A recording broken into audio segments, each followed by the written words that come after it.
Ez bawerim viyan li ber derî ye. Dîsa jî bipirse bê kî ye nû derî veke. Ew kî ye? Ezim. Hevala te ye ku te herî zêde jî hez dikî. Viyan, li ber derî çi ye? Ez jî nizanim. Diya min got, ka em jê bipirsin. Da, li ber derî çi ye? Ka ez ji we re bêjim. Binêrin. Ev derî ye. Ev der pêşiya derî ye. Aliyê din jî piş derî ye. Kî tê vir? Tê li ber derî. Binêr. Ev mase ye. Ev der bin masê ye. Ev der jî li ser masê ye. Ev pirtûk li jorê ye.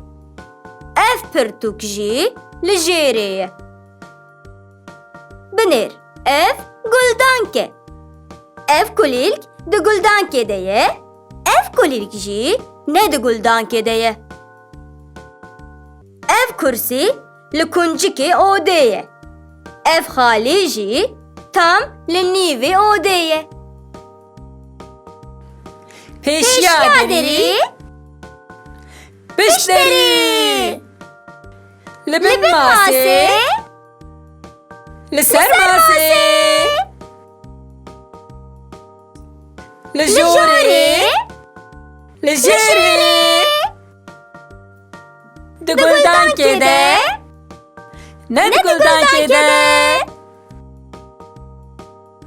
Li kuncikê odê, li nîvê odê.